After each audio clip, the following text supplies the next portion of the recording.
So you can start. Yeah. Good afternoon, dear colleagues.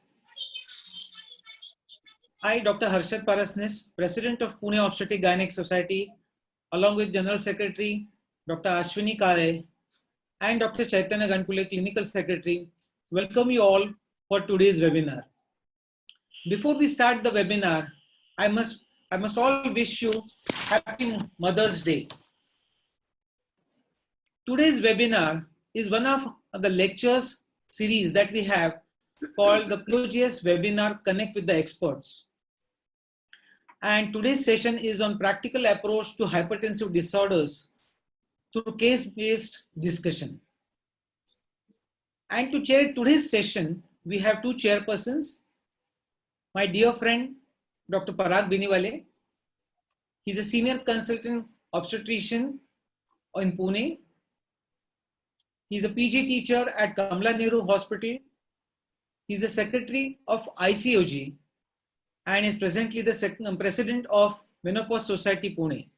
He's a very popular figure in POGS. Our second chairperson is Dr. Nilesh Balkavde. We also know him as the quiz master of POGS, of AMOGS, and of FOXY. He is the clinical head and fertility specialist of Oasis Fertility Pune. He has edited quite a number of books and periodicals. So without any further delay, I would request Dr. Parag and Nilesh to start today's session. Right. Thank you. Good afternoon to all. I bring greetings from ICOG, and at the outset, I must thank President Dr. Harshad, Dr. Ashwini, and the entire team for asking me and Nilesh to be in chair for this very interesting and important session on hypertensive disorders in pregnancy. And the speaker is none other than our own Professor Girija Wagh. Girija, may I request you to put the first slide just for the... You can start sharing your screen. You can start sharing your screen. And I'm happy to say that this program has been accredited by the ICOG by giving 1 credit point. Now, to introduce formally our speaker, Professor Girija Wagh, today is a task because she's a multifaceted personality. All of us know her. Currently, she's a professor of OBGYN at Bharati Vidyapeeth University Medical College, consultant at Cloud9 and Apollo Hospitals, apart from her own setup. She has been a brilliant student right from her MD days, and she was a recipient of Trupta Umranikar Award in 1992. She has also received Anandibai Joshi Award for excellence in medical service. She is a member of steering committee of World Organization Gestosis and vice president of India chapter Gestosis, which discusses hypertensive disorders in pregnancy. She's been coordinating the National Eclampsia Registry of ICOG FOXY for almost 10 years now. She was chairperson of Medical Disorders in Pregnancy Committee of FOXY from the year 2013 to 15. And she was joint secretary of FOXY in 2010. May I request Professor Girija to start with the proceedings? Okay.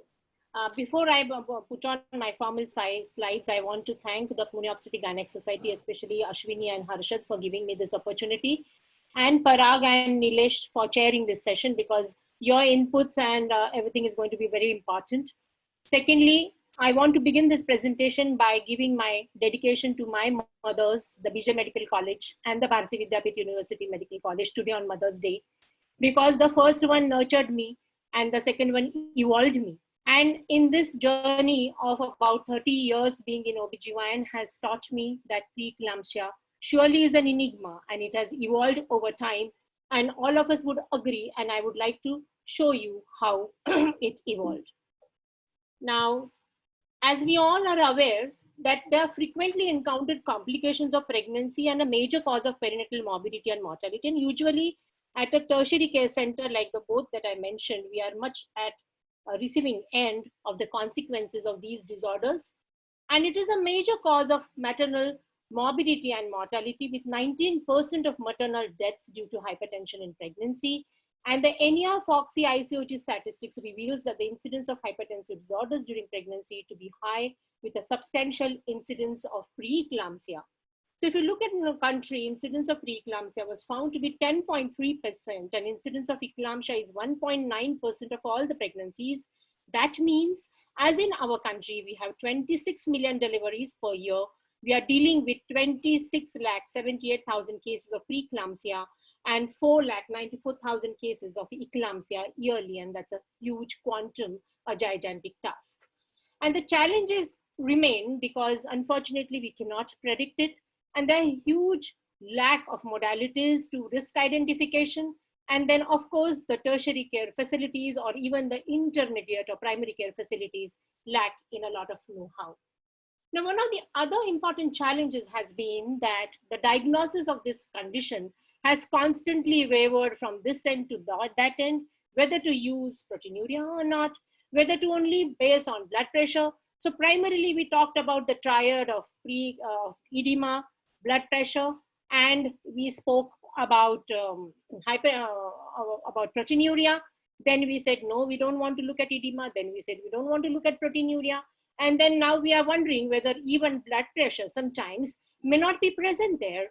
And therefore it can cause again a challenge, because you have to keep on looking to a sick mom. She may actually be having atypical preeclampsia. And why then it should call as preeclampsia? It should be called something else, and that I'm going to come to shortly. So preeclampsia is defined as systolic blood pressure of more than 140 or 90 on at least 2 occasions measured 4 hours apart in previously normotensive women. And this is the revised ISSSP definition of preeclampsia, which we are using now in our working and management of these patients. And hypertension developing after 20 weeks gestation and the coexistence of one or more of the following new onset conditions is called as proteinuria. Other maternal organ dysfunctions can be existing there, and uteroplacental dysfunction has also been included, which was not included in the ACOG severe preeclampsia definition. We have again considered because it is definitely a uteroplacental disorder.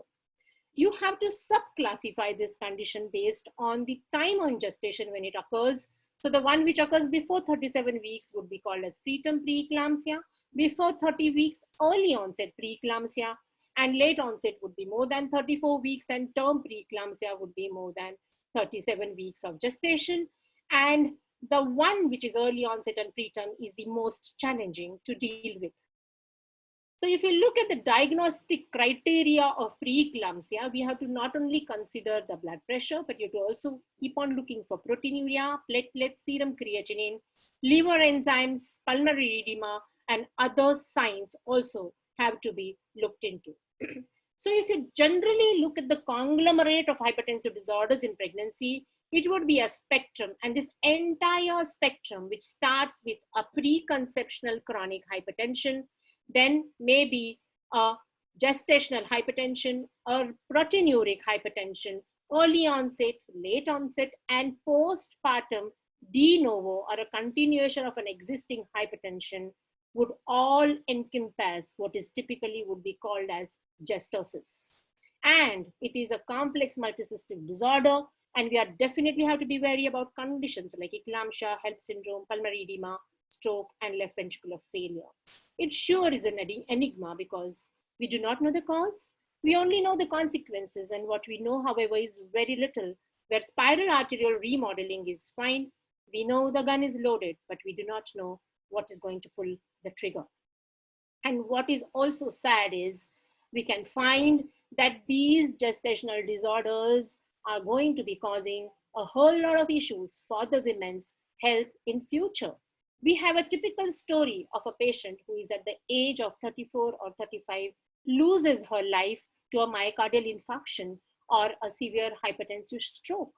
And if you go back in history, we'll find at the age of 18 and then at the age of 20, she had 2 deliveries, which were early onset preeclamptic toxemia landing her in a C-section.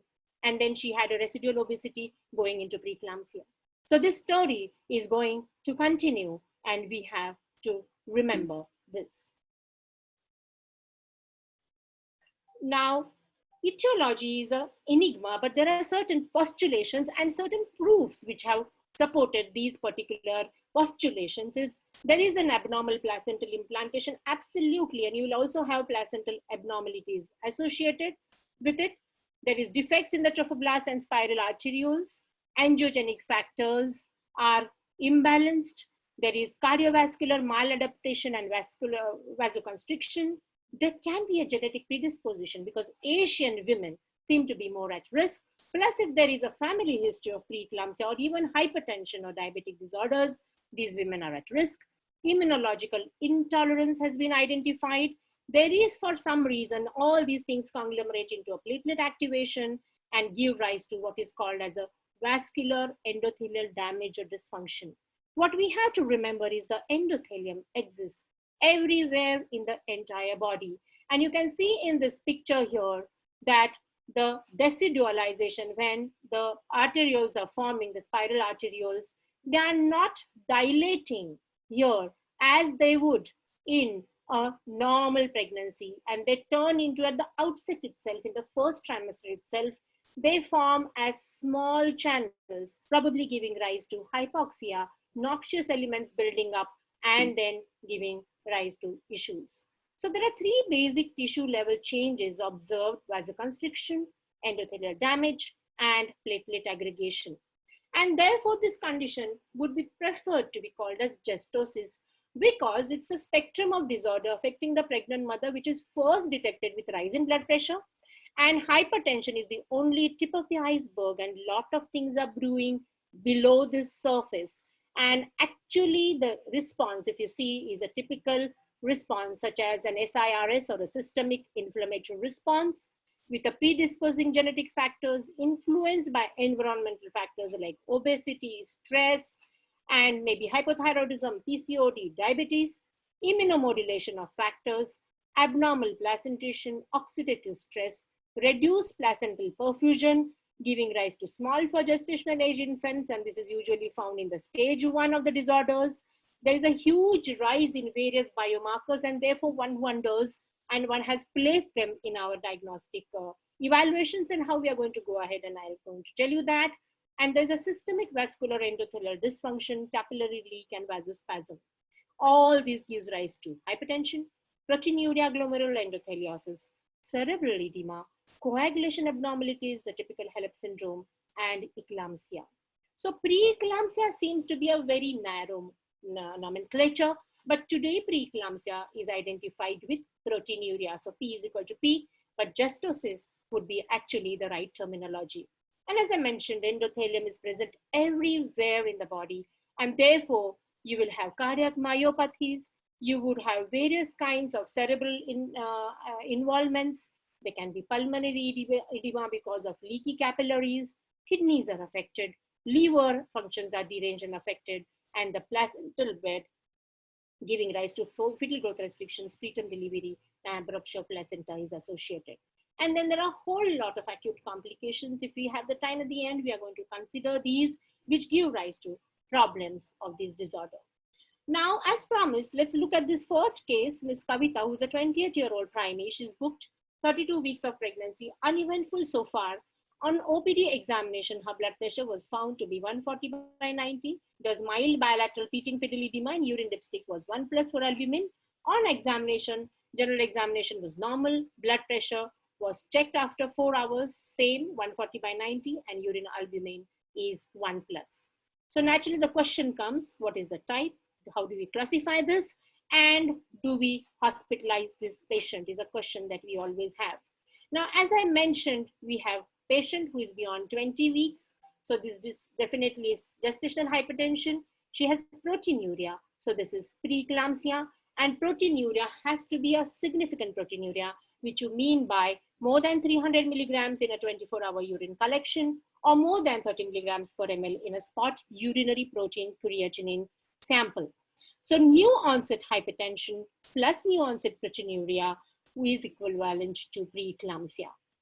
So should we admit her? Most of us would say no, we would do an OPD basis management. But friends, proteinuria in association with hypertension is an invitation, especially when it occurs before 34 weeks, of something which is going to be really, really serious in times to come.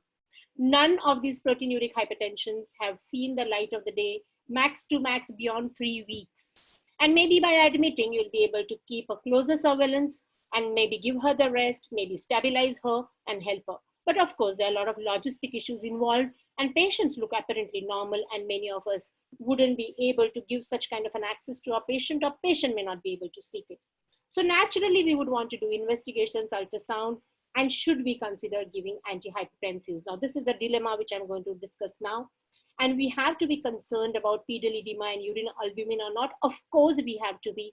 Any edema that is occurring in the woman before the age of 36 weeks, please look into it. It is an invitation of problems.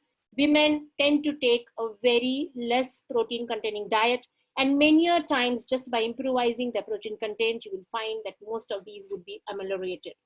So this patient was admitted, was evaluated, and her LFT, RFT coagulation profiles were normal. USG was corresponding with dates. Baby weight was 1.76 kg, like it was normal. BP increased to 140 by 100 units of mercury, and there were no other signs and symptoms of eclampsia.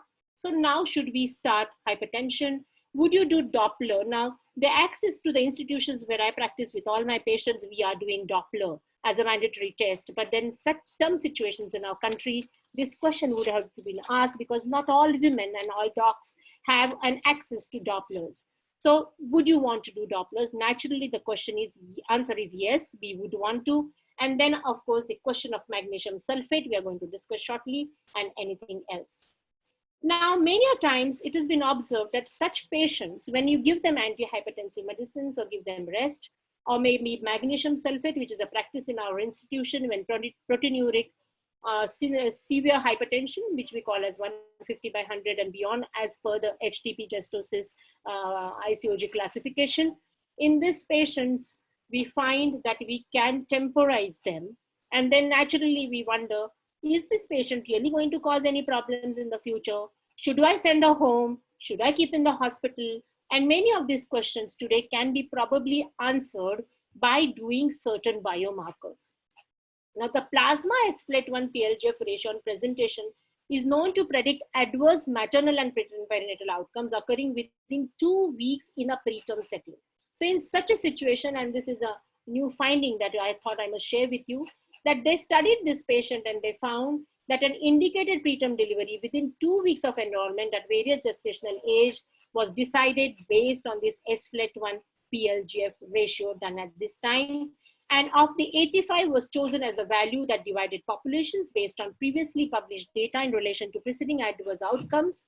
Thus, for the analysis, patients were divided into patients into two groups, non-angiogenic preeclampsia and angiogenic preeclampsia. One more classification for us to deal with, wherein you find that if these patients had an altered ratio or it was found to be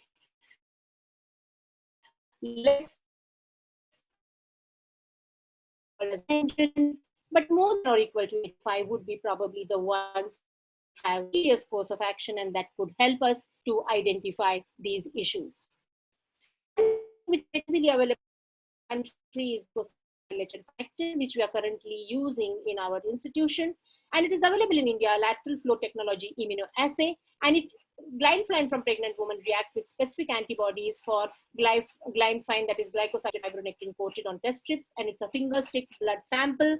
Impregnated dye in the test strip reacts with the glyphine antibody complex to develop color, and the color intensity measures, and it tells us, gives us the numbers on which, based on which you can identify if there's a severe number. Then you would decide to then consider this patient to be for a closer surveillance, continued hospitalization, and then treatment. So in this patient, labetalol 100 milligrams twice daily was started. Doppler was found to be within normal limits. Magnesium sulfate was given, one for amelioration, so that is for prevention of eclampsia, and secondly, as a neuroprotector also, and antenatal steroids were also given. Now, antihypertensives, again, is a question. There has been a swinging of pendulum from the identification that it should be given only in severe hypertension, and because it would affect the placental perfusion, while in the mild hypertension, you do not go. Now, let's look at the evidence which is present currently. So there's a less clear maternal and fetal benefits over the relatively short duration of a full-term pregnancy. lowering maternal blood pressure, decreased placental perfusion, and exposure of the fetus to potential harmful effects of medications are concerns. And then this was the 2002 meta-regression analysis by Peter Wald-Dezelden, and specifically evaluated the effect of lowering maternal blood pressure on fetal weight. And it was slightly but significantly lowered in association with lowering the mean arterial pressure with antihypertensive therapy. A 10 milligram mercury fall in MAP was associated with a 176 gram decrease in the birth weight, and this effect was unrelated to the type of hypertension or the choice of medication. And therefore, naturally, it was then considered that if it's a mild hypertension, then we would not give that time. But currently, we must consider the patient's comorbidities and symptoms, and that would be a prudent approach when do we start an antihypertensive, because today we have the CHIPS analysis, which has come up with a different thing and a contrast. And this is a meta-analysis of RCTs of treatment versus no treatment of pregnant women with mild to moderate hypertension. And this 2015 CHIPS trial that randomly assigned pregnant women with hypertension to diastolic blood pressure treatment, targets of 85 or 100 mg of mercury, maternal treatment did not increase the risk of delivery of a small for gestational age infant or cause excess fetal risk. And what is very important, and I want your attention to this particular slide, in a post hoc analysis of this study, severe maternal hypertension was associated with lower infant birth weight, more preterm delivery, preeclampsia, features of HELLP syndrome, and women randomized to less tight control who developed severe hypertension had a higher rate of serious maternal morbidity. So this is the famous CHIPS trial, which has changed the pendulum again towards the long back. I remember my senior teachers used to give antihypertensive medications, and that time, of course, there used to be a fight between the Department of Medicine and Department of Obstetrics. But now we are back again to the tight control of blood pressure, because that is definitely going to protect the mom and definitely reduce the perinatal morbidity. And reduction in the fetal weight does not really alter any kind of a fetal outcome, is what this study is saying. So the patient here was stabilized and discharged at 32 weeks and 6 days, and was advised to review as OPD at 34 weeks. And then would you want to do anything else? Naturally, you must bring around her relatives, herself, and talk to them about the 6 major warning signs of preeclampsia, like the upper abdominal pain, headaches, feeling unwell, nauseous or blurring vision, swollen hands and face, or reddish baby movements. In addition, you can also tell her to do what is called as a home BP monitoring. And there is a whole lot of gadgets which they can use and connect to you. And then you can tell them that the moment you go beyond 140/90, please come over. At 34 weeks, she presented with 150/100 blood pressure. There was fetal edema, urine albumin was 2+, and the uterine height was corresponding with 34 weeks. Now, do you step up the antihypertensives and do you do an USG again, or do you deliver the patient? I think we would step up the antihypertensives, and we would definitely do a USG with a color Doppler and then examine her. If her blood pressure is 150/100, I think in the current scenario and in the Indian context, we must hospitalize this patient for the simple reason that if you look at the average blood pressure reading of most of our moms in the first trimester is around 110/70. So by definition also, this is a severe hypertension. So the antihypertensions were continued, and patient said, I don't want to get delivered now. Doctor, please continue my pregnancy because I don't want an NICU admission. So now let's first look at the antihypertensive choices that we have, the methyldopa, nifedipine, and the labetalol, which we are very commonly using. And methyldopa has awarded us a huge sense of safety, especially in the context of the mother as well as the fetus, especially in the antenatal period. But many a times the dosage has to be given very correctly, and it has to be to the tune of 500 to 2000 milligrams per day orally in 3 to 4 divided dosages. And many a times availability has become a huge issue, and BP goal may not be achieved with any higher increasing dosages. That has to be remembered, and the action would be seen only after 6 to 8 hours. Labetalol is something which is very commonly used today, and we use it to the tune of 100 milligrams BID or 200 milligrams BID, and it can be maximized to about 2400 milligrams per day. And the duration of the effect is dose dependent, and you have to see this. The adverse effects are consequences of blockade of beta receptors, There can be bradycardia, dizziness, nausea, fatigue, and it's contraindicated in asthma, COPD, severe bradycardia, second and third degree heart block, and it is known to have an advantage of enhanced fetal lung maturity and is known to preserve the placental perfusion. Nifedipine is another drug which we are very commonly using, usually in an emergency or an acute hypertensive condition, and 10 milligrams BD may be increased to 120 milligrams per day. Slow release preparations are always preferred because they are taken over a longer period of time and there is no sudden drop in blood pressure. There can be certain adverse effects as have been shown on this slide, and the contraindication only is hypersensitivity. What one has to definitely remember is not to administer it at all sublingually. Now, fetal surveillance. So if you do a color Doppler, and then now you want to decide when am I going to deliver this patient. So this is a simple slide which can tell you a few things. Initial assessment, biometry would be done where amniotic fluid index, uterine artery Doppler, and all the Dopplers, including the middle cerebral and the umbilical artery, would be considered. If fetal growth restriction is present, Doppler and AFI estimation 1 or 15th day of delivery. So you have to look at them continuously. If the umbilical artery is showing reverse end diastolic flow, then you have to do a weekly Doppler, and even the same thing holds true till the for the reverse end till the reverse end diastolic flow occurs. With reverse end diastolic flow, more than 70% of the intervenous circulation is compromised, and it is time to deliver by C-section, mind you, because these babies are not going to be able to tolerate the malperfusion at the time of uterine contraction. Ductus venosus or umbilical vein involvement tells us about fetal acidemia and extremely poor prognosis.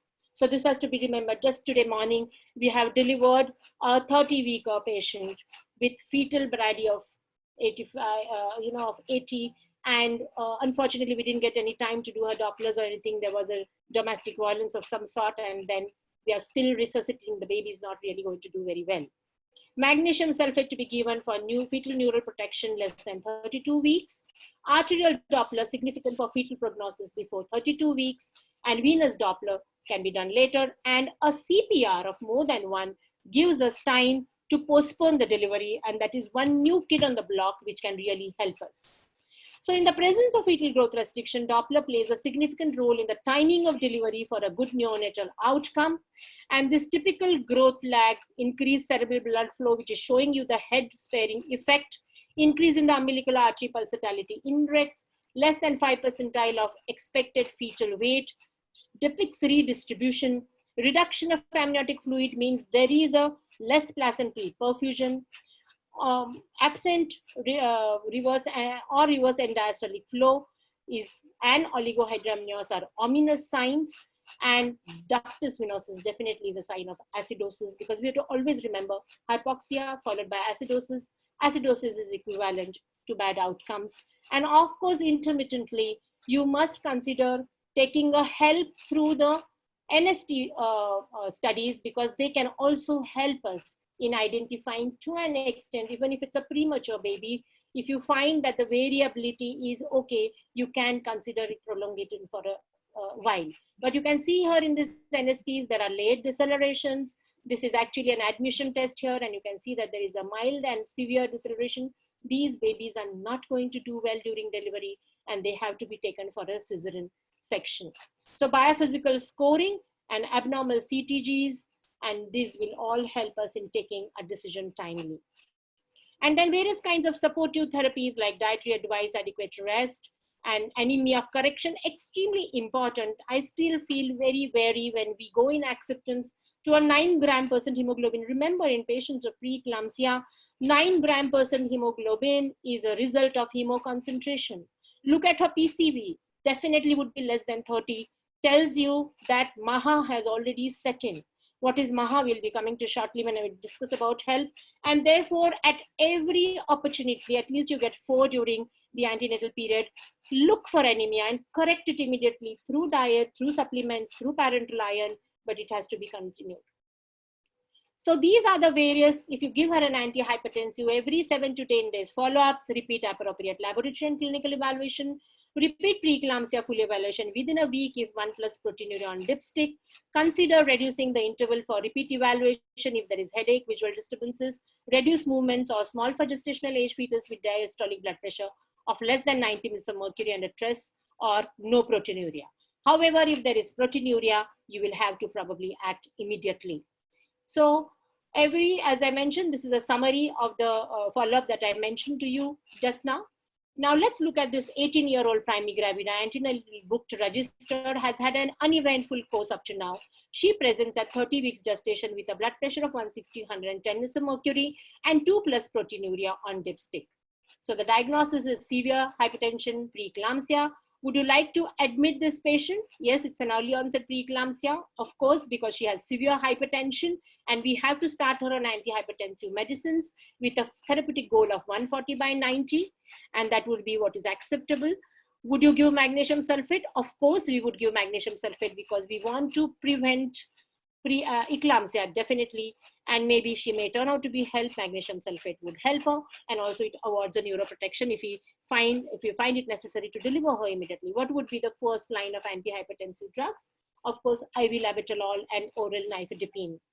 So the important monitoring points, specific concerns with each antihypertensive agents we've already discussed, and what special investigations would we be doing of this mother we will consider. So if you look at the closer look on this patient, she has conceived within 2 months of marriage. And if you find that there is a low sperm exposure duration, usually, if you find that it is a young woman who is conceived within 1 year of marriage, is a risk for preeclampsia. There is an immunological reason behind this. Periconceptionally, her hemoglobin was 9 grams per deciliter. She had recurrent chylosis, a sign of folic acid and B12 deficiency. Her preconceptional body mass index was 32, and her oral glucose challenge test, which was done at 24 weeks, was found to be 138, wherein she is just on the brink of gestational diabetes. So you can find out that there were all the risks. So these are the questions. So naturally, what diagnostic evaluations do you ask for in these patients who come to you? And this has to be a mainstay of your any antenatal clinic. One has to ask her about diabetes mellitus, hypertension, any vascular connective tissue diseases, nephropathy, and APLA syndromes also in her family. And during prenatal visits after 20 weeks of gestation, all pregnant women ask about specific symptoms. Don't say, how are you? Many times we don't even talk to our patients, but the patients have to be proactively asked for these questions. You have to measure the blood pressure correctly in the sitting position of the patient after she has been rested for a time, and with a correct blood pressure measurement, blood pressure cuff that you're going to use for this patient. And the ideal prerequisites for BP measurements have to be followed, and that only is going to be able to screen your patients on a clinical basis in your very busy OPDs. And we all know the diagnosis is BP 140/90 mils or more. Look for symptoms. They are many times non-specific and vague, but whenever you have swelling, nausea, breathlessness, blurring of vision, epigastric and right upper quadrant pain, reduced quantity of urine, look for other signs of preeclampsia. Look for ankle clonus where there is more than 3 beats. Retinal vasospasm can be seen on fundoscopy, and right upper quadrant pain can be asked for or maybe palpated for. Now, urine analysis for proteinuria by dipstick is something which can be easily done. We know that there are a lot of standardization issues, but if you find that a proteinuria on dipstick has come negative, it's always a good practice to do either a 24-hour urine collection, which the patient can do homebound also. You can do it very well in the hospital, or you can do a quick test, which is the protein creatinine ratio, which can tell you. It's a little expensive, cost the patient about 600 to 700 rupees, but then it's important so that it helps you in classifying the patient correctly. Complete blood count, looking at platelets and hematocrit, renal functions, liver function tests, and coagulation profile, especially when the platelets are low, that is less than 1 lakh, we must do. Now, significant proteinuria should be defined as more than 0.3 grams per deciliter in a complete 24-hour urine collection, or urinary dipstick proteinuria of 2+ or 1+, depending on what is the standard. And the protein creatinine ratio in the urine is compared to creatinine level in a spot urine sample. And it's a better test than 24-hour urinary protein. And if it is found to be more than 30 milligrams per millimole, represents significant proteinuria in singleton pregnancy, and more than 40 milligrams would be in a multiple pregnancy. And this can be a simple test. And complete blood count, always get in the habit of looking at the hemoglobin, the packed cell volumes, the total leukocytic count, because leukocytosis tells you there's an inflammatory justosis process going inside. And coagulation profile is to be done only when there is thrombocytopenia, like prothrombin time, INR, and the APTT. Peripheral blood smear would show you the typical hemolysis with the presence of the schistiocytes, which are damaged red blood cells. And the liver function tests, which are commonly done, are the SGOT, the SGPT, usually the transaminases, and LDH levels are partly diagnostic of HELLP syndrome. And serum creatinine in pregnancy 0.4 to 0.9, and you must know the levels, blood urea level 8 to 10 milligrams per deciliter. And serum alkaline phosphatase many times causes concern, but we have to remember that in the second part of the pregnancy, it also comes from the placenta. So don't get worried about just the alkaline phosphatase. Look at the SGOT, especially the SGPT and the SGOT, and that would guide you. Now,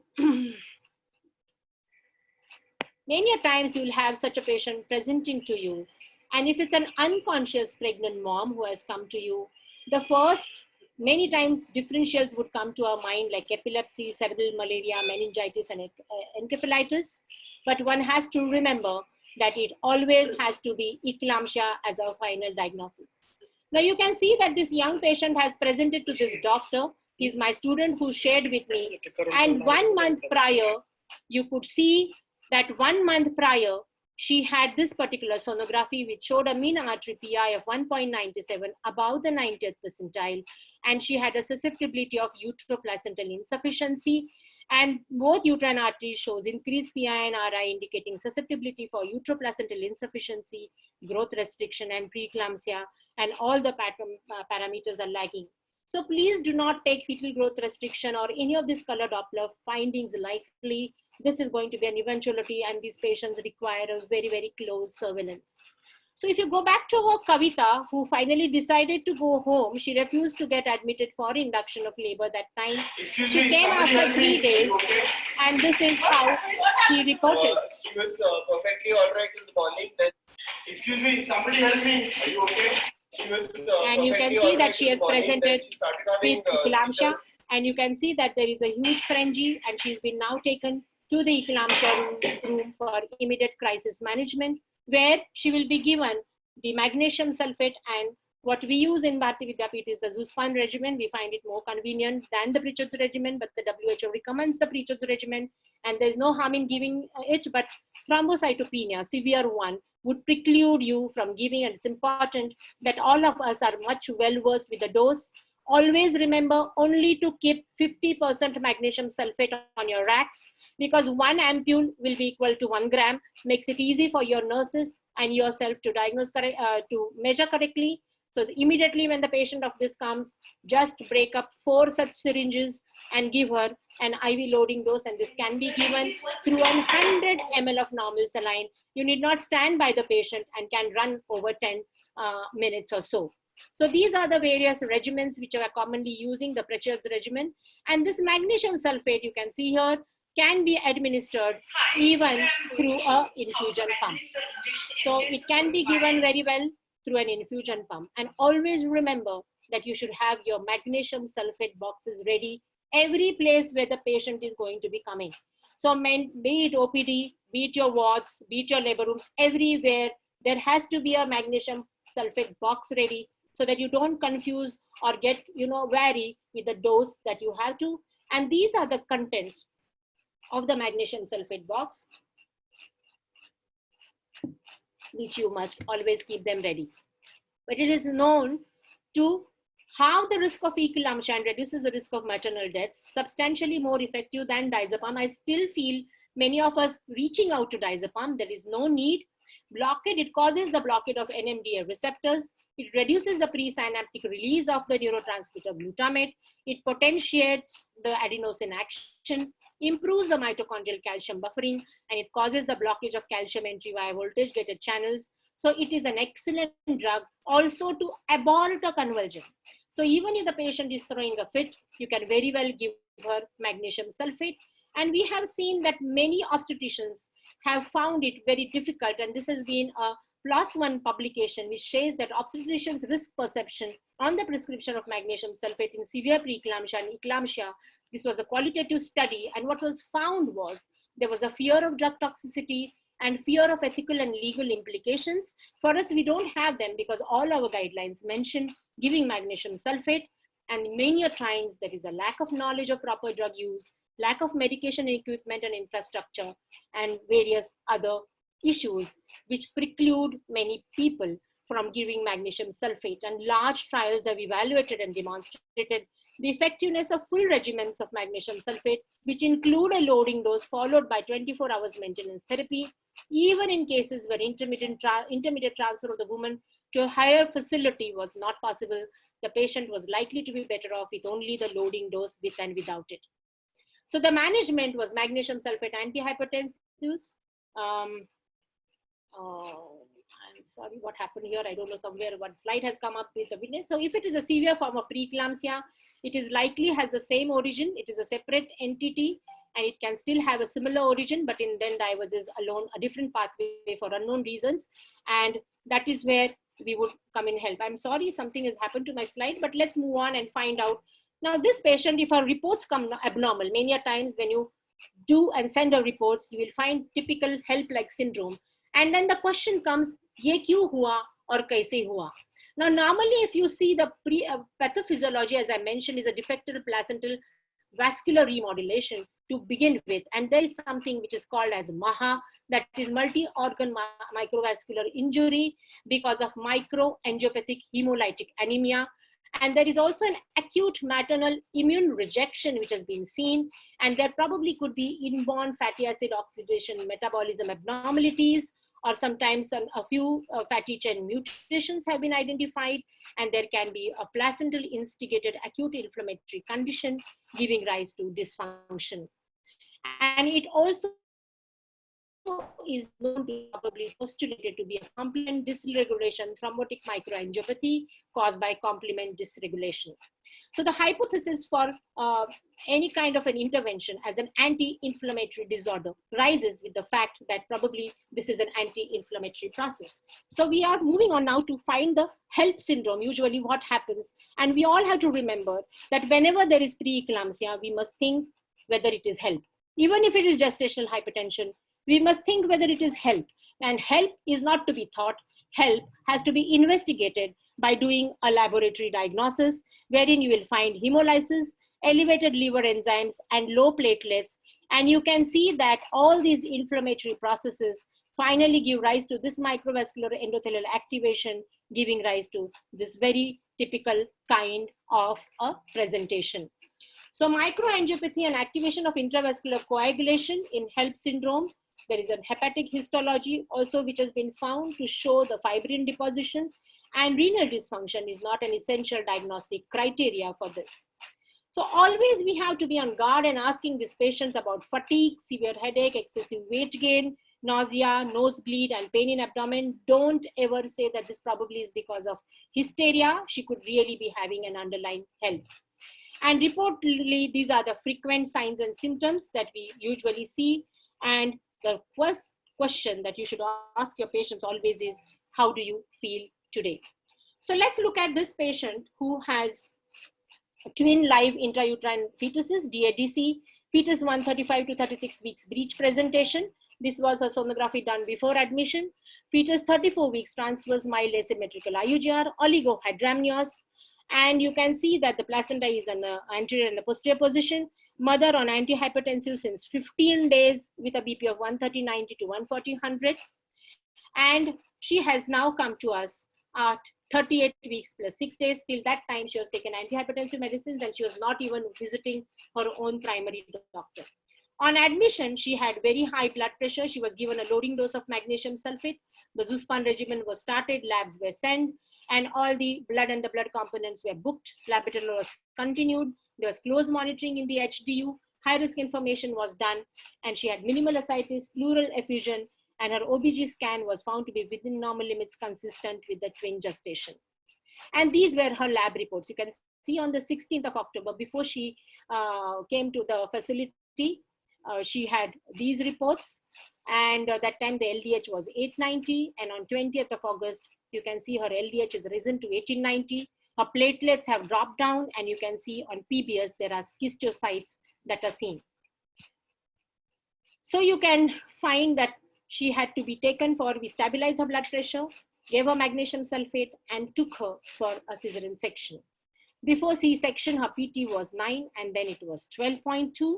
And you can see that her coagulation profile deranged. And she had to be given 8 PCVs because she had atonic PPH, 6 FFPs, 4 RDPs over the next about 72 hours. She had deranged coagulation profile, serum electrolytes were abnormal, and then all had to be corrected. Cesarean section was done under general anesthesia after electrolyte imbalance, naturally because her platelets were very low, and she had later on, her PPH was controlled, immediate on table was corrected, intubated for 24 hours, and magnesium sulfate was continued for another 24 hours. So you have to understand that this particular patient, when we go back, maybe at 34 weeks with a twin pregnancy, when she had hypertension, she could have been hospitalized and delivered electively at 37 weeks of gestation when she had proteinuria and she had LDH levels, even at least 48 hours before she came to our hospital. But then there are various reasons, from the cooperation of the patient to inavailability to access of care. Now, abdominal pain, what is so important about it? Colicky or soreness, common symptom, and is present in most patients. It's localized to the mid-epigastric right upper quadrant or below the sternum. Don't consider always it to be a gastrocolitis. Nausea, vomiting, and generalized malaise, a non-specific viral illness or viral hepatitis. SGPT LDH levels are markedly elevated. Less common symptoms include headache, visual changes, jaundice, and ascites. So if you find that many of these patients would have hypertension in about 85% of the cases, but many of them would just have labs which would be deranged, and we have to be looking like Sherlock Holmes looking for these conditions. Now, symptoms typically develop between 28 and 36 weeks of gestation, and it's a late second trimester or postpartum onset is also common in the HELP syndrome. And in a large series, including over 440 pregnancies complicated by this syndrome, 70% occurred before delivery, 80% of these cases occurred before 37 weeks, and fewer than 3% occurred between 17 and 20 weeks. And in the 30% of cases that occurred postpartum, diagnosed within 48 hours of delivery, occasionally as long as 7 days after birth, 80% had evidence of preeclampsia before delivery. So why some cases of HELP and preeclampsia develop postpartum is unknown and confusing, since delivering the placenta initiates resolution of the disease in most of the cases, and labs are the ones which help us in diagnosing this disorder, and we must use laboratory very, very liberally in our diagnostics. Long gone are those times when we had to just depend on clinical examination, and these are the laboratory diagnostics that we have to be looking at. And LDH of 600 or more is taken as a sign. Maybe I would always call it as an orange light. More than 850 is a red light, which has to be looked into. So the ACOG diagnostic criteria for HELP says LDH of less than or more than 600 and platelet counts of less than 1 lakh cells, where we have to take an action. And these are the typical microangiopathic schistocytes which are seen on peripheral smear. So differential diagnosis would always be acute fatty liver pregnancy, thrombotic thrombocytopenic purpura, and HUS. And it is very easy to identify. There is an elevated lactate dehydrogenase, TTP-HUS would be the reason. Anemia would be present in both of them. Fever would be present in TTP, typically even in AFLP. Hypertension would be present in TTP and will not be present in AFLP. And nausea and vomiting will again be absent in AFLP. Hypoglycemia will be typically present in HELLP and AFLP. So this is just an overview of how we can differentiate between all these abnormalities. Now I'll not go in the details of the treatment, but you have to remember that whenever there is a HELP syndrome, there is no expectant management. You have to stabilize the hypertension of the patient and other conditions, seizure prevention and control, antihypertensives, transfusion therapy. If the platelets are very low, you may consider giving her peripartum platelet and FFPs. Neonatal assessments, fluids have to be given with caution, and fluid therapy is a little controversial. Stabilize, assess, and deliver this patient in a tertiary care center. Now, we discussed the sequential changes, and the CPR ratio, which I mentioned, this was studied in 146 cases with CPR less than 1, compared to 735 cases with normal CPR in the Porter cohort. MCA redistribution confers an 11-fold increased risk of adverse perinatal outcome when compared to fetuses with normal CPR, and may be useful to indicate delivery at 34 to 37 weeks. It's always a good practice to do your ultrasound, even including the liver when you're doing an ultrasound, because there have been instances where there are large subcapsular hematomas, which can be the place where the patient is undergoing hemolysis, and this can be missed. So one has to look for these abnormalities, and you can see that this is a liver rupture, which can also be associated. Now, steroids are theorized to alter the degree of intravascular endothelial injury and prevent further hepatocyte health and platelet activation. While evidence of maternal improvement is limited, and studies have demonstrated improved laboratory findings, and intravenous glucocorticoids appear superior to intramuscular steroids and are dose dependent. And the dosing for high-risk patients with severe disease where platelets are very low or there is CNS dysfunction, 20 milligrams IV dexamethasone every 6 hours for up to 4 doses can be given. And for all other patients with HELLP syndrome, 10 milligrams IV dexamethasone every 6 hours for 2 doses, then 6 milligrams IV dexamethasone every 6 hours for 2 doses. And we can extend it to the 4 doses typically that we give for our lung maturity. And if no clinical laboratory improvement, expedite the delivery of this patient. Now, how do you manage? If the gestational age is less than 32 weeks, administer corticosteroids, and patient's condition worsen, deliver, try to stabilize. If it's stable, maybe you can take her forwards 30 to 34 weeks. There is no point in taking these patients beyond 34 weeks. Again, 30 to 34 weeks acts as a balancing period where you have to titrate the patient's, the fetus condition, and then take your decision. So now this was Mom Datta, 37 years IVF prolonged fertility treatment. And she at 33 weeks had growth disparity and had fetal growth restriction. And she was administered magnesium sulfate, as this is my practice. I gave her antenatal steroids and gave magnesium sulfate just for neuroprotection, and she was admitted. After 6 hours of admission, her blood pressure was found to be 146 by 94 mils of mercury. We thought probably this can be attributed to the ANSs that we had given her. But yet, because of her twin pregnancy and her age, I decided to send a pre-eclampsia lab, and you found that her liver enzymes were increased, her LDH was 600, uric acid 8.8, and platelets 85,000. Now, please remember that uric acid of 8.8, 24 hours, her platelets were actually 1.2. Uric acid of 8.8 is a suggestion of placental bed apoptosis, and which can tell us probably an excessive placental ischemia and maybe a placental abruption like a picture.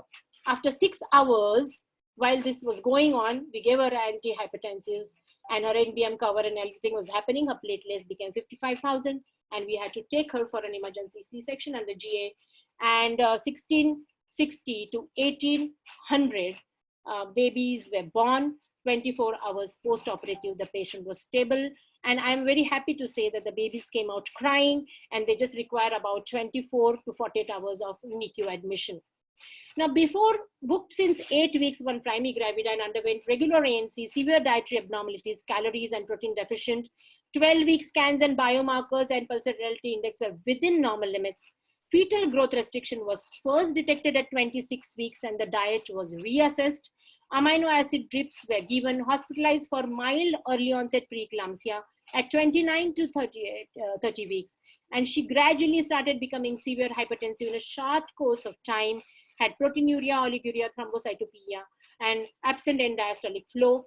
And then we gave her steroids, magnesium sulfate, antihypertensives, physician reviews, probably, and this was diagnosed later on that she had a chronic glomerulonephritis. Decision to deliver premature C-section was performed, and the baby did not survive, succumbed after a long stay, 36 days plus 20 days.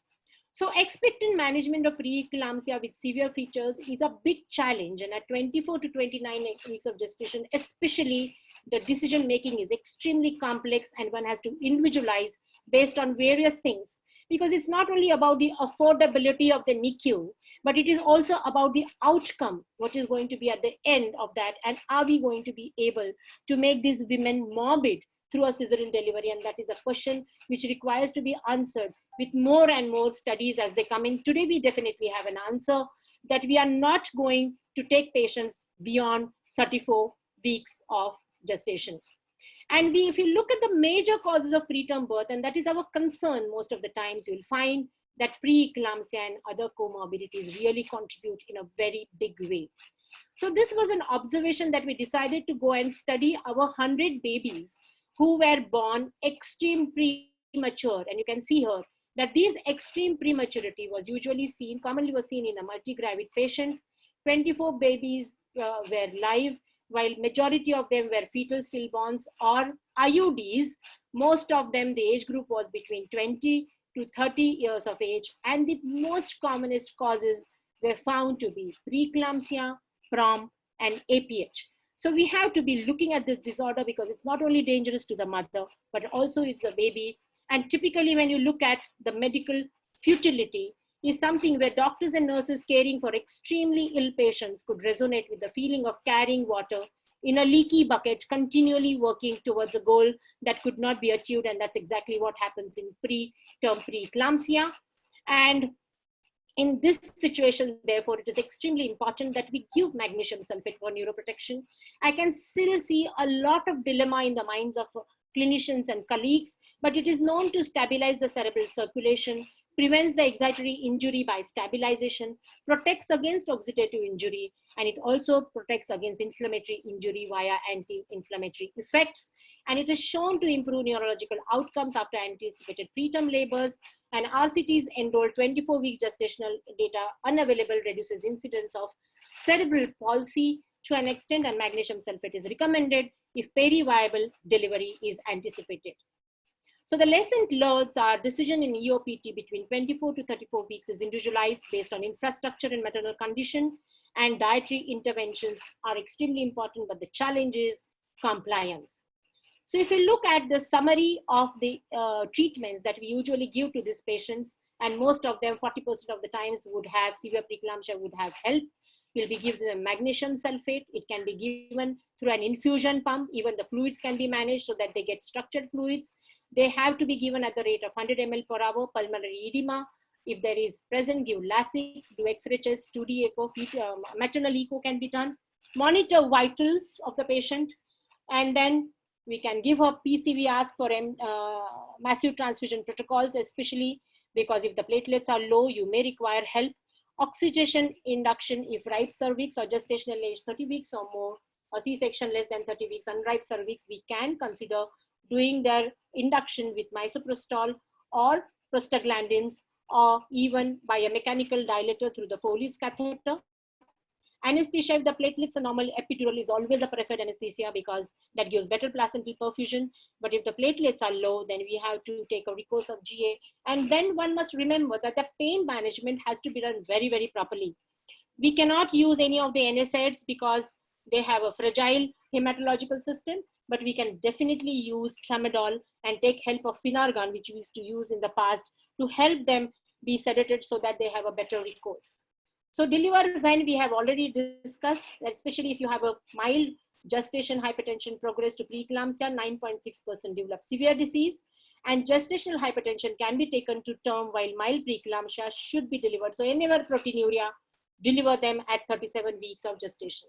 There have been studies like the HYPETITE-1 RCT of women with gestational hypertension or mild preeclampsia with a singleton pregnancy between 36 and 41 weeks of gestation. And primary outcome was a composite measure of maternal morbidity and mortality. And it was recommended at the end of the study, the induction of labor is recommended at 37 weeks of gestation. HYPETITE-2 trial was an open label RCT of women with non-severe hypertensive disorder pregnancy between 34 and 37 weeks of gestation.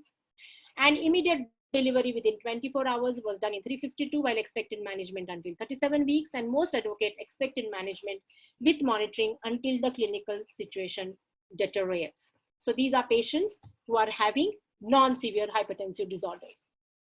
And then, of course, if you look at the adverse maternal outcomes and the neonatal respiratory distress syndrome, in expectant management, it's more, while it is a little better for the babies. If you follow expectant management, I think we must try to get a midway and find a balance. Now, whether you induce these patients or take them for cesarean section is the question that we have to answer. So this HYPERTIDE 2 trial was further analyzed, and for women with non-severe hypertensive disorders at 34 to 37 weeks of gestation, immediate delivery might reduce the already small risk of adverse maternal outcomes. However, it significantly increases the risk of neonatal RDS. Therefore, routine immediate delivery does not seem justified. So you can use that time to give neuroprotection, antenatal steroids, and then consider delivery after stabilization. So immediate delivery did not significantly, because many times I feel BP both बढ़ गया है, चलो immediately do a section. It's better to temporize them a little, decrease the risk of adverse maternal outcomes, and immediate delivery did not significantly increase the risk of neonatal respiratory distress syndrome. Women with non-severe hypertensive disorders of pregnancy between 34 and 37 weeks of gestation should be monitored expectantly. So these are the indications of delivery in preeclampsia: fetal growth restriction, lack of growth, umbilical artery Dopplers, abnormal fetal Dopplers, and maternal indications where there is superimposed preeclampsia 37 weeks, severe hypertension, inability to control hypertension, and deteriorating renal, cardiac, and lung function. Now, even if we have premature babies, we can see that the outcome of babies over a period of time, and these are wonderful studies, the English always have wonderful studies, you can find that the outcomes are improving, and this is probably attributed to the steroids and the magnesium sulfate. And these are the dosages: the betamethasone 12 milligrams, 12 to 24 hours, 2 hourly, dexamethasone 6 milligrams, 6 hourly, 4 dosages each, is what is said by the government of India. The metamethasone salt, which is available in our country, is not the salt which is to be prescribed. So it's always better to use dexamethasone, but many studies have said any of the steroids would fare well. So just don't worry and go ahead. And if you don't want to spend the 4th vial of dexamethasone, we have the 8 milligrams vials, I know. So we can just give them 8 hourly or 6 hourly in the 3 doses. What is important, that in 24 hours, we give them 24 grams. How to deliver? Induction in absence of any maternal or fetal complications at 37 to 38 weeks. Even with low Bishop score, induction of labor has a good success rate because there is a high prostaglandin inherently afferent. Prolonged indication of labor, induction more than 48 hours should definitely be avoided. Cesarean section is done for obstetrical indications, and low threshold for C-section to be followed. Even in a mild disease, it can deteriorate, so close maternal and fetal monitoring is required. Close monitoring, antihypertensive medications, and appropriate fluid management, and vigilance during labor also has to be there for eclampsia, HELP, and abruption. And this is a summary of the intrapartum care that we have to remember. It's important that we cut short the second stage of labor where the mother's heart is not put under too much of pressure. And active management, no methylargometrin has to be used. You can use oxytocin through an IV drip, or you can use even prostaglandins if at all you feel a need, or maybe an oral misoprostol would be a better choice. Optimal anesthesia and analgesia has to be practiced, and low dose aspirin is not a contraindication to regional anesthesia, has been proved in the class study of 1422 cases. So I think we will just move on because we have finished our time of presentation. This is just one patient whom I had to tell you that she came as an admission test with a similar kind of a gory presentation. And you can see that there is a drop on the CTG. What is this a sign of? The sign is, of course, a sign of abruption, and that has to be remembered. And if there is an abruption, it is important that we do amniotomy so that there is no coagulation overload on the coagulation profile of the patient. Sonography usually may not help you in diagnosis, and it usually is a clinical diagnosis. Now, the drugs for urgent control that we all have to be very well versed as obstetricians is labetalol and nifedipine, but you can see that I have put labetalol 200 milligrams per oral. So if your patient is conscious, this actually is a good idea, because within half an hour to 1 hour, you can see that the blood pressure starts dropping down. And therefore, this can be a good, by the time you are looking at everything, you can just push in a labetalol with a sip of water if the patient is well oriented, and then monitor. And there are huge results. And this is actually an Indian publication from the northern part of our country, which has published this. And nifedipine not to be given sublingually. Why do we have to treat hypertension? Because there's always a fear of cerebrovascular accidents, eclampsia, myocardial infarction, cardiac failures, and abruption.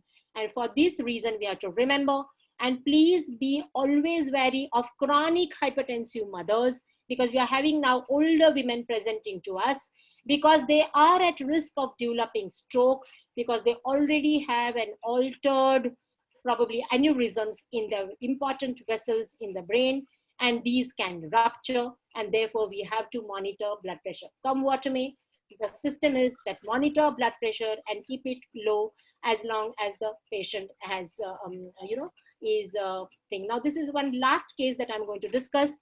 This is a para 3 posted for tubal ligation on postnatal day 3. 48 hours after TL, she had shortness of breath, hematuria, jaundice, and she died at 72 hours. Now, she had an uneventful vaginal delivery. This time, the baby was smaller than the previous ones. One reading of 140/90 mils of mercury was seen at admission in active labor, and her pre-op labs were hemoglobin 10, WBC 12,000, and platelets were 1 lakh. I think we must be a little careful whenever we are looking at these patients, and especially postpartum preeclampsia or gestosis is understood.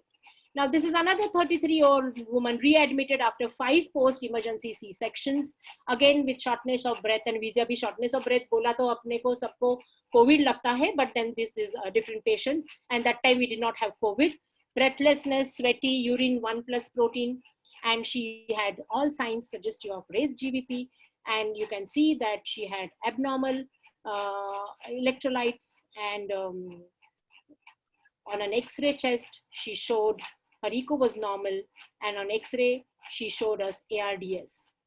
Even HUS can occur postpartum, and this can be complement-mediated disorder triggered by pregnancy associated with kidney injury, which is very prominent. And here, surprisingly, the liver is not severely affected. So one has to be definitely, even if you've delivered, please be remember it can be a residual disorder, or it can be that she may have a de novo disease. And all women, when you discharge them, have to be educated about the postpartum preeclampsia, told them about the various risks, and ask them to touch base back again with you, especially when have warning signs and they have to be under surveillance. So there are various other complications like the hematological complications and that are seen.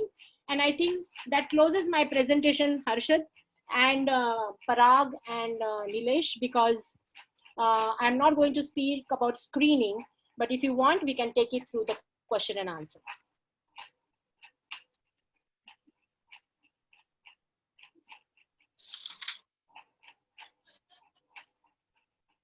Hello? Thank you, ma'am. I don't know. I seem to have lost you. Should I stop sharing my screen? No, you can.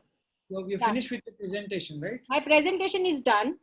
If you want me to answer some questions about screening, calcium, aspirin, I can. I think, Girija, it would be a good idea for you to talk about the gestosis score also, because that is something which is coming up, and even in our Foxy ICOG gestosis guidelines, we've mentioned about it. So if you could highlight a little bit on it. Okay. As a chairperson, that is something. Yeah, I will talk about that, but I want to ask you, have we finished the completion of the thing? You feel that management has been completed adequately? The case discussions have so far been really good, and the kind of cases that you've handled is really amazing, and most of them have been managed really well. So I think let's move on to the screening part, because that is something which all of us must learn from experts like you, wherein we try and prevent all these issues.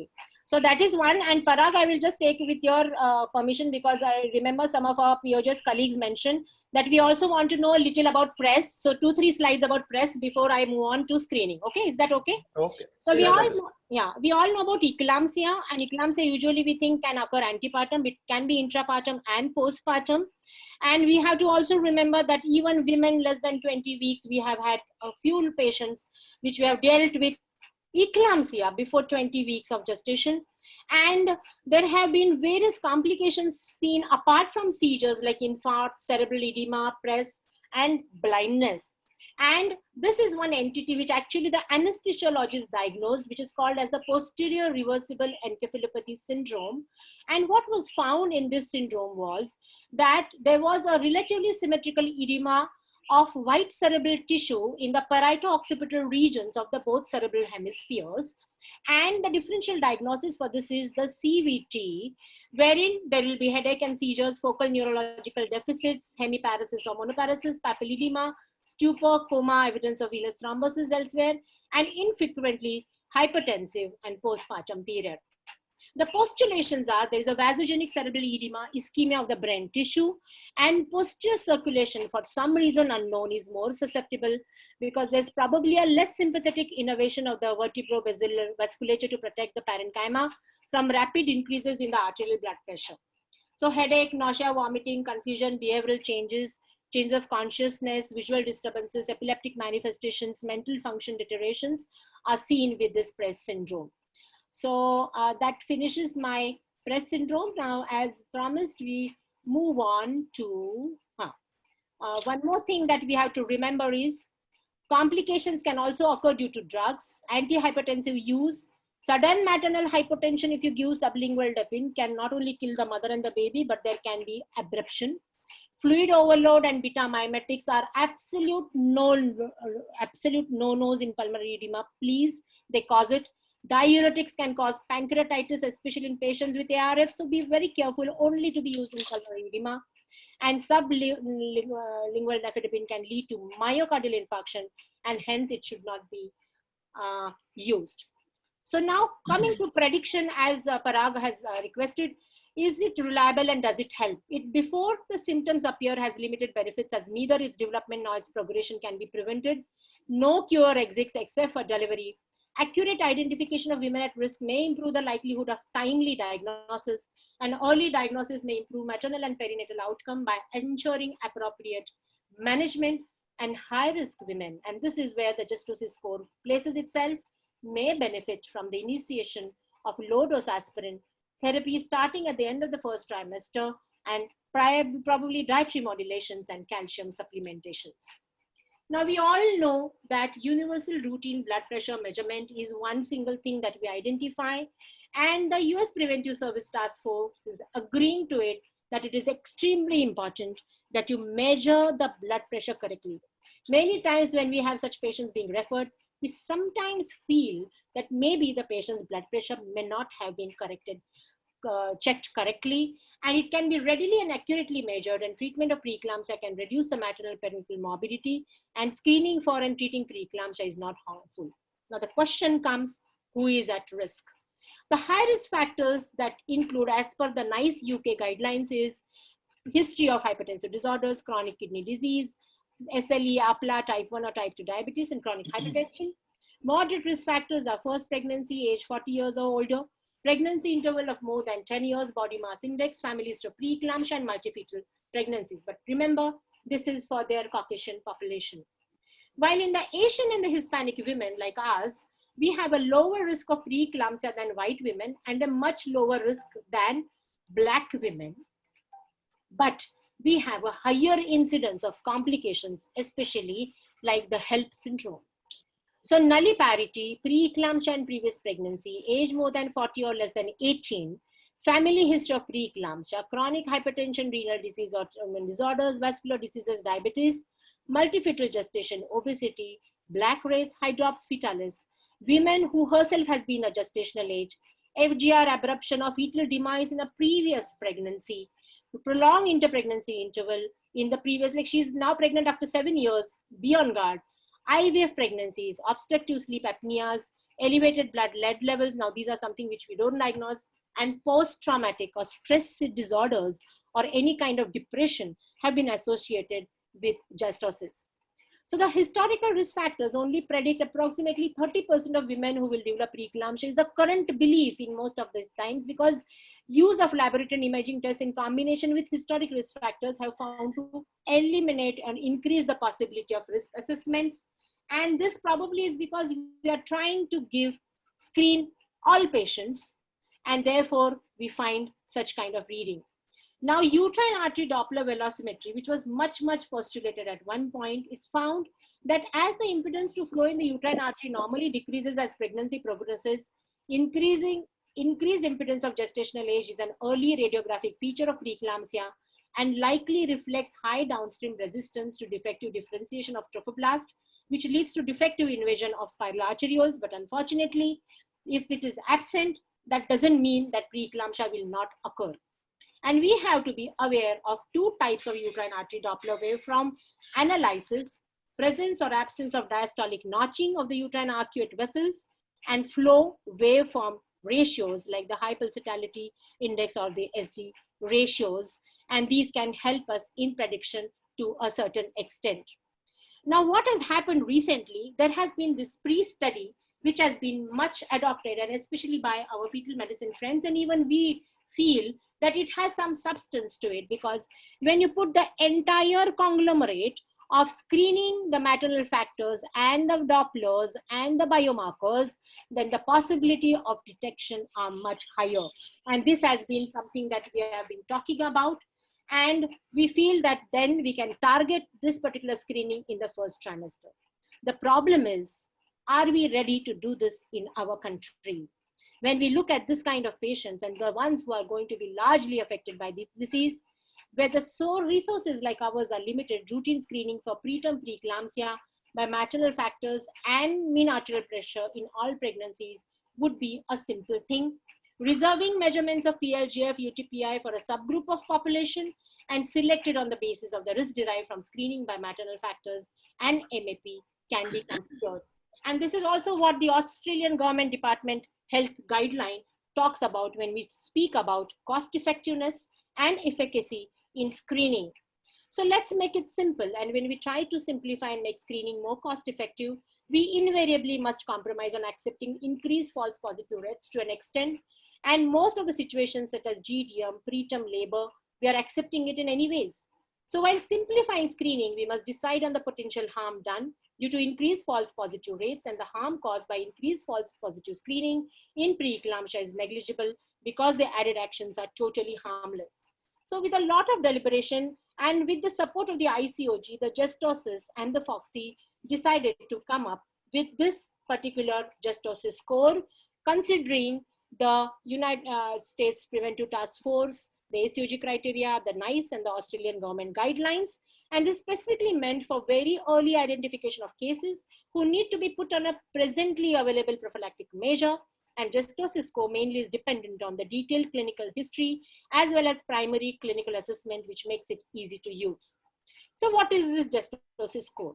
Looking at the factors, like if the woman herself is a small for gestational age woman, she has maternal anemia, age older than 35, less than 19, obesity of more than 30, nulli gravida, short duration of paternity, I showed you one case, family history of preeclampsia, cardiovascular disease, PCOS, interpregnancy interval more than 5 years, ART, IVF and ICSI treatments, and maternal hypothyroidism, dyslipidemia, excessive weight gain during pregnancy, more than 11 kgs or more than 2 kgs per month, MAP of more than 85 are all scored as 1.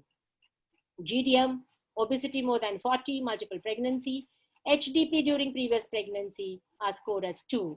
And please take a note of pre-gestational diabetes, chronic hypertension, mental disorders, inherited acquired thrombophilias, maternal chronic kidney disease, autoimmune disease, assisted reproduction with ovum oocyte donation are scored 3. So these are the ones where you will have to follow a very close surveillance, and points 1 to 3 are allotted as per the association of the risk factors. And if the score is more than 3, the pregnant woman should be marked at risk of preeclampsia. And the preventive measure which we recommended here is in the form of low dose aspirin 100 milligrams must be started along with calcium 1 to 1.5 grams in low calcium intake group as ours as early as possible. And the patient has to be offered added antenatal surveillance. Now, this rationale is that we have qualified the risk of preeclampsia according to the individual clinical risk factors. And in most of the other studies, every single risk factor is considered as equal. This makes a difference as far as preventive strategies are concerned. And it also helps in identifying clinical risk factors that serve as potential determinants of preeclampsia. And Snor and colleagues used a similar approach in ranking the top 10 risk factors of coronary heart disease. And the particular study that I'm talking about, the Justosis, is also based on the meta-analysis published in BMJ 2018, where 92 studies and over 25 lakh pregnancies were surveyed in 27 countries. And you can see these various risk factors definitely helped us in telling that these are the women who are at risk. So prioritization of risk factors differed at the individual patient level from that at the population level. And a woman with a rare risk factor like antiphospholipid syndrome is certainly at high risk of preeclampsia in the absence of that risk factor, in less than consideration in the reduction of risk of preeclampsia within the entire population. So there are certain risk factors like sudden increase in weight gain, pregestational diabetes, obesity. These are the women who would require a closer surveillance. Now the question comes, which aspirin, 75 or 150? And there has been this only study by the Rolnick RCT compared 150 milligram aspirin with a placebo, mind you, not 75 grams aspirin. And it showed that it was very, very effective in these patients. And especially in patients who were high risk of preterm preeclampsia, they found that giving 150 milligrams of aspirin fared better. So question comes, what is so great about aspirin? If you remember that aspirin has been in a practice for a long period of time, since 1992, we have had people talking about aspirin. In the United States, they use 81 milligrams per day, and the RCTs of aspirin for preeclampsia prevention have used doses ranging from 150 to 150 milligrams daily. There have been 2017 meta-analysis which have discussed above suggested dose response effect for prevention. Aspirin trial showed 150 milligrams of aspirin, which was used with a significant risk reduction of preterm preeclampsia. In 2018 meta-analysis, it was found that women at risk, if they were started with aspirin of less than 16 weeks of gestation at a daily dose of more than or equal to 100 milligrams, they were effective. And based on these data, some practitioners have advocated a higher dose of aspirin of 100 to 150 milligrams daily rather than the lower dose of 75 to 81. The challenges are, why 81? Because in Canada and United States, it is only 81 milligrams, which is US FDA approved. What is important to note that there is no head-to-head comparison of individual patient data meta-analysis comparing less than 100 versus more than 100 of aspirin. And therefore, whatever practices today we are doing are based on various organizations. The ACOG, the chest physicians mentioned low-dose aspirin, AHA mentions low-dose aspirin, while United States Task Force and ACOG SMFF say 81 milligrams. NICE, WHO, SAGC, SOGC says 75 to 162. Now, where does this 162 come from?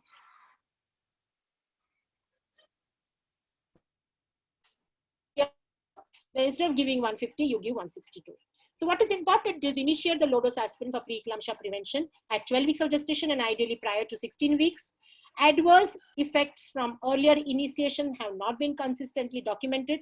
Early therapy may be important since the pathophysiological features of preeclampsia develop early in pregnancy, because that is the time where the second wave of placentation is occurring. So you can offer her some advantage. Available evidence is inconsistent about the importance of early initiation of therapy, but we can see that many of our fertility practices, we are giving them aspirin even periconceptionally, and there have been no adverse effects seen. And if the aspirin is not initiated at the end of the first trimester, initiation after 16 weeks also, but before the symptom develops, may be effective. Discontinue when is no consensus. Continue low-dose aspirin until delivery. Some advocate discontinuation at 36 weeks of gestation or 5 to 10 days before expected delivery to diminish the risk of bleeding during delivery. And no adverse maternal or fetal effects related to use of low-dose aspirin at delivery have been proven. Another kit which we can use is calcium, and the WHO recommends 2.5 grams of calcium carbonate or 4.75 grams of calcium citrate contained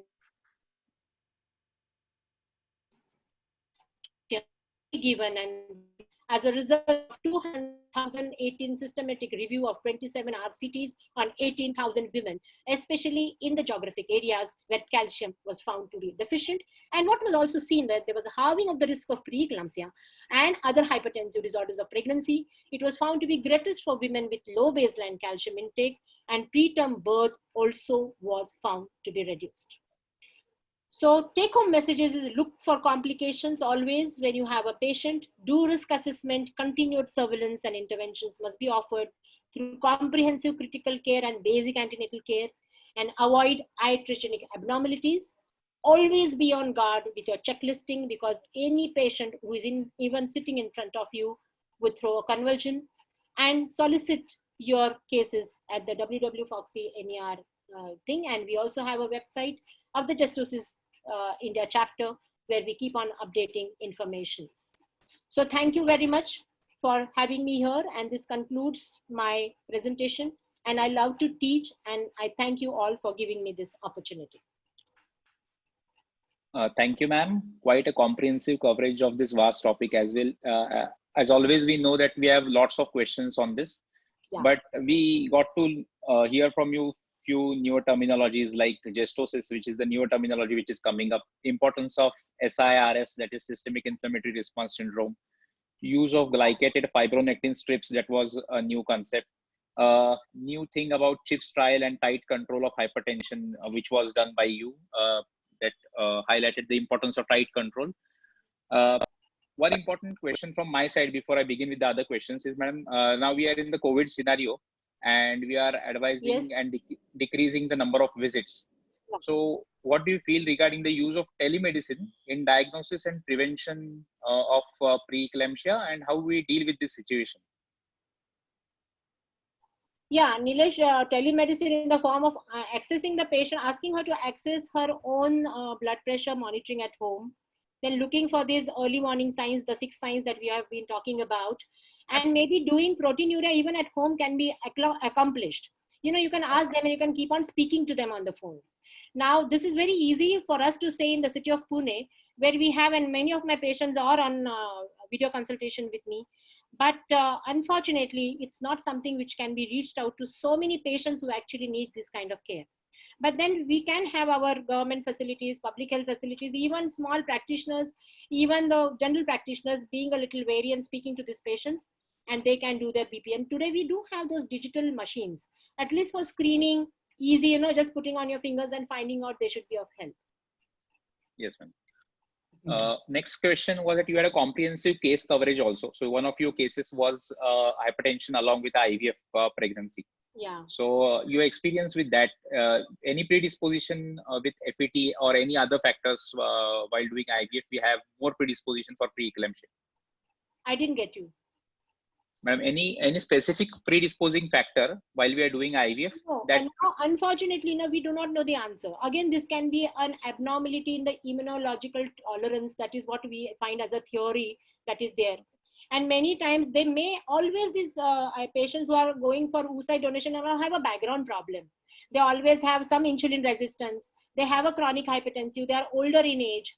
And I must also share with you the fact that we are doing an ICMR study in our facility along with the Gupta Hospital patients. And what we found is they have a huge range of IVF ICSI patients.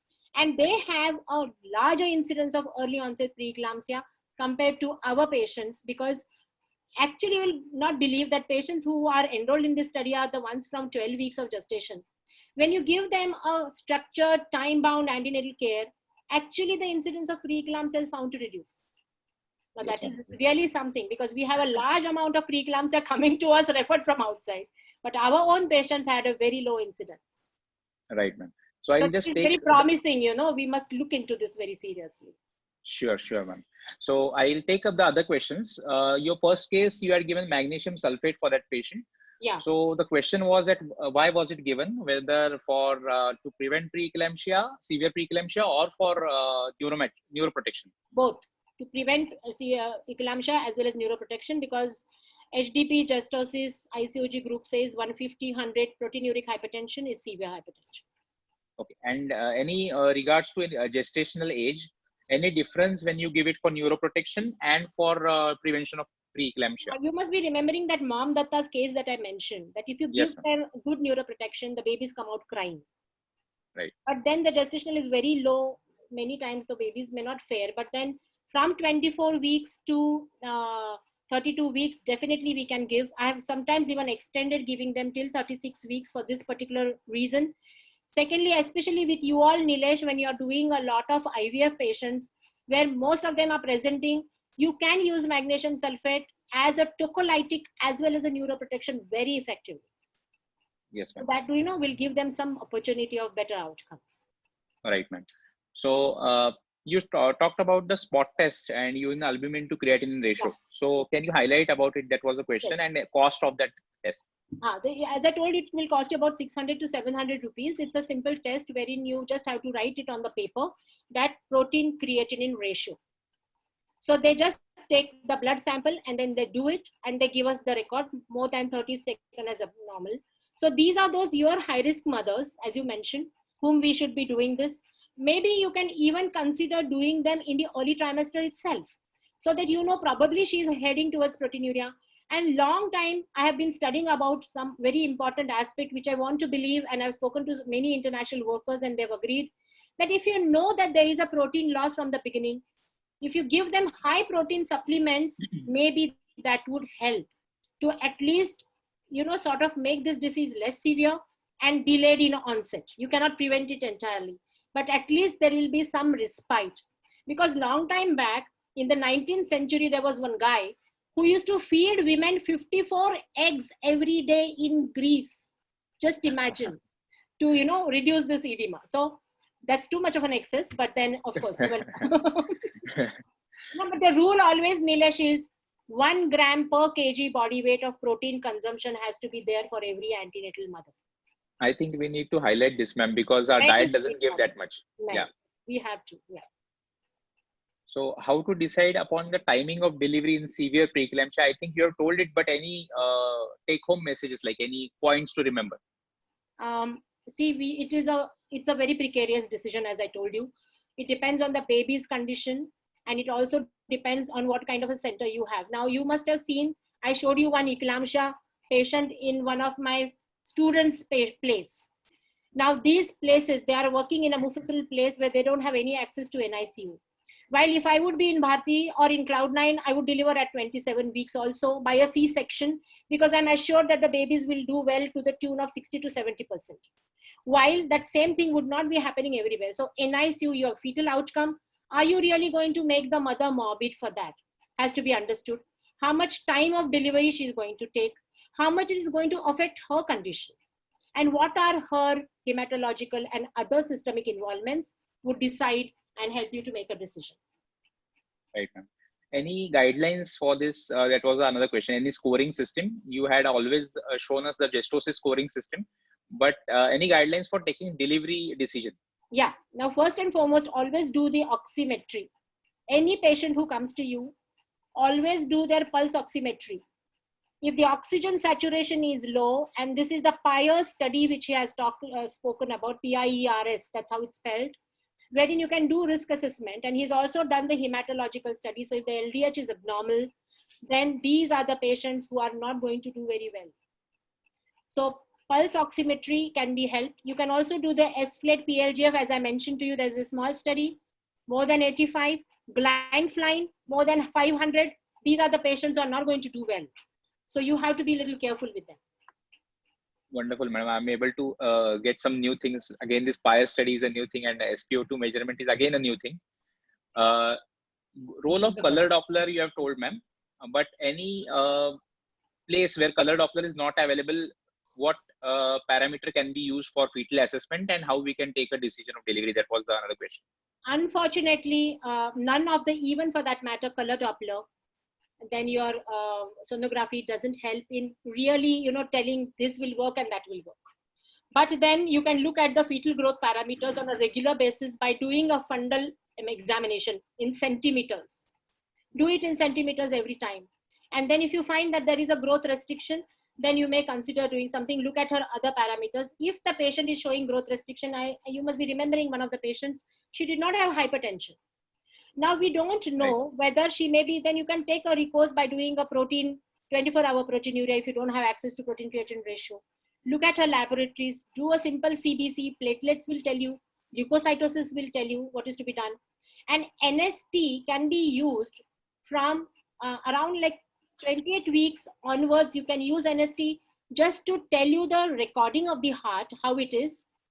But you to remember that if you're going to interpret it between 38 to 34 weeks, do not consider the same type of accelerations like 15 to 20 beats in a term baby.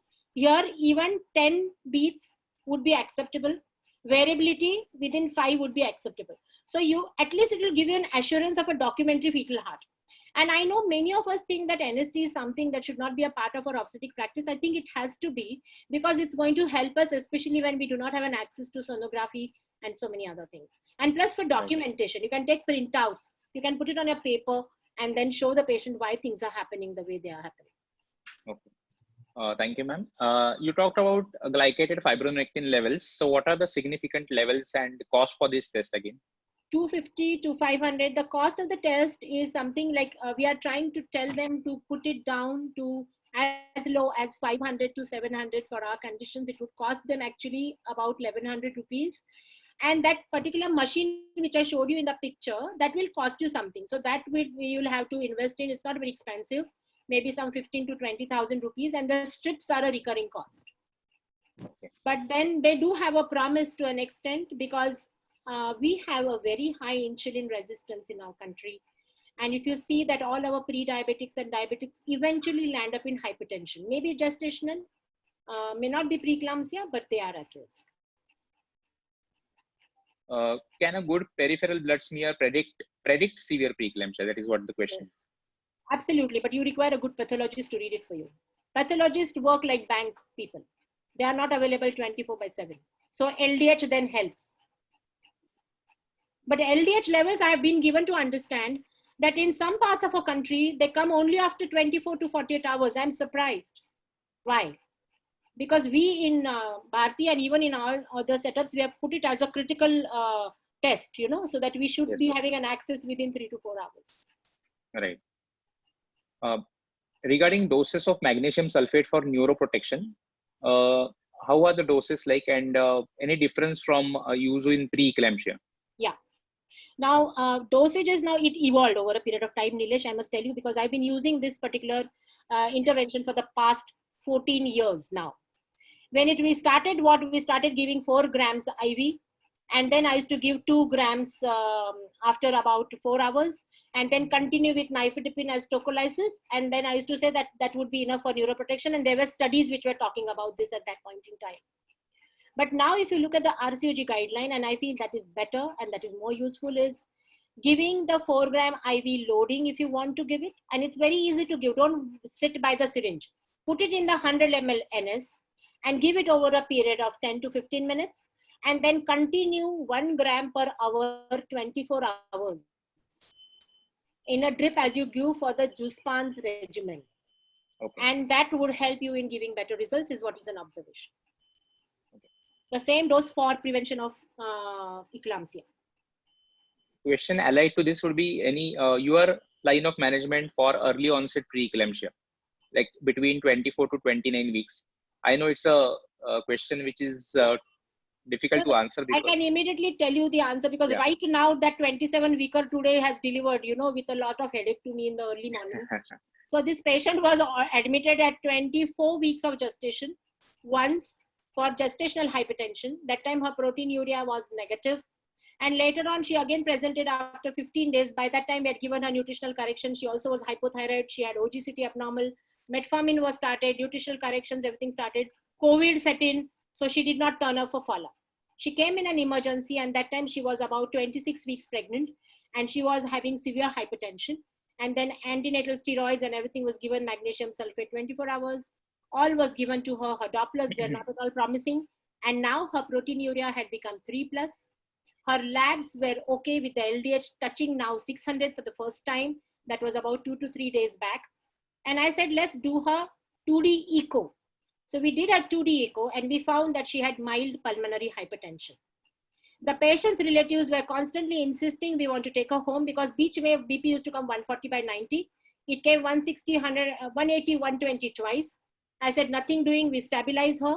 And then I asked them, I counseled them, do we want to do a C-section? Because they were absolutely unaffordable.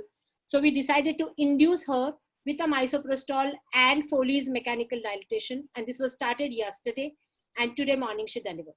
She delivered, the baby succumbed. We had taken counseling for that because the baby was just about 850 to 900 grams in weight. But what happened was the placenta was stuck. So in all the sonographies we did, we never looked at the placental bed, and this is our responsibility as obstetricians. Yeah. Insist to the sonologist, look at the placental bed, look at the lung bases, and look at the liver also at that point in time. And then we had a different kind of an emergency. You can imagine, sonography guided and all that, and the placenta partly stuck inside her. She's not bleeding though, but this is how I would manage. I don't know whether it helps you in understanding. The titration of hypertension was done with labetalol and nifedipine that we're using periodically. She was on 200 milligrams labetalol QID. Right. So I think we should stick to our basics. That's what your message is. Like, we should assess the placenta as well. Whenever we are considering about Dopplers, absent diastolic flow and reversal of diastolic flow, we need to stick to our basics, see for the liver and see for your placental bed. Write on the requisition note, please. Write it. Or you do it yourself. You have already answered, ma'am, the next question regarding the dose of Ecosprin and when do you start it. I won't take it again.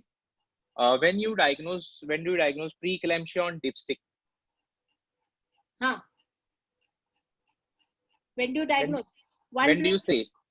See, usually 1+, depending on how standardized is your thing, because there are a lot of doubts. 1+ is taken as maybe a vaginal contamination. It can be infection or things like that. You can always repeat after 4 hours and see, and ask her to give you a midstream sample. And if it is 2+ or 1+, then that is taken as positive proteinuria. Okay. A case of severe preeclampsia is in labor. How frequently do you investigate her? How frequently? She has to be on a continuous monitoring. Severe preeclampsia. You put in a multi-para monitor. Okay, look at oxygen saturation, blood pressure, everything. Fluid. I think the question. I think the question may be about the lab parameters. That's what the question. Okay, lab parameters. Repeat after 4 hours, depending on what has been her baseline. If a coagulation profile has been abnormal, you know, if the platelets are less than 1 lakh, maybe you may have to repeat it earlier. And always look for abruption intrapartum. Intrapartum abruption, it happens. I think we have time and there are lots of questions ahead. Can we take it? Yeah. I have no problem. Okay. I have another about 10 minutes, I think. Yeah, because 2 o'clock I have to tell you. One so, talk. You can listen to that talk. Listen, that talk is interesting. I'm talking on me too and he too and him too. Sure, ma'am. So, regarding oral labetalol and IV labetalol, what is the maximum dose you can use? And when do you shift to IV labetalol? Yeah. Now, you have given either nifedipine orally, or you have given labetalol orally. After 45 minutes, there is no reduction in blood pressure. After 45 minutes. This is the ACOG 2017 guideline. But, or if the patient is unconscious and you cannot give any one of these, then you will give IV labetalol. Okay. And ma'am, maximum dose of each, you have told already, but just to summarize. Maximum dose is about 1200. Definitely you can give without much fear, but when you step up after that, be titrating them a little more carefully. And labetalol, there are various kinds of versions in which you can give it. And you have to, work out your way around with your anesthetists and your physicians, because most of them are scared. But we require to give very high dosages in a titrating fashion every about 10 to 15 minutes to reduce their blood pressure. Do you take help of nitroglycerin? That is what another question is, just addition to it. Nitroglycerin may be considered when they have an intractable hypertension, which is not even responding to labetalol. Treatment of press, that is what another question is. There is no treatment for press. Press is something which will dissolve or resolve on its own. But please remember, if you decide to do a MRI scan in all your eclampsia patients, then press will be uniformly present even in severe preeclampsia. So you should not be doing any of these tests just to diagnose press. But if you are confused whether it's PRESS or it's CVT, then or any other stroke-like thing, then you may have to do the MRI. That's one. Secondly, please be wary. These patients can go into postpartum psychosis. So you have to be careful with them. Memory loss is there. It's so nice to have a memory loss, but they have a memory loss very often. They can't smell also sometimes. Yeah. Any incidence of seizures in PRESS? Because the next question is drug of choice for seizures in PRESS. So what is the drug of choice? Magnesium sulfate, kuthai, any seizure, magnesium sulfate is the drug of choice. If they don't respond to your regular dose of magnesium sulfate, then you may have to consider other anti-epileptics. And of course, many of our physicians try to give those rather than magnesium. But magnesium sulfate for PRESS, because it's going to improve the perfusion of the brain.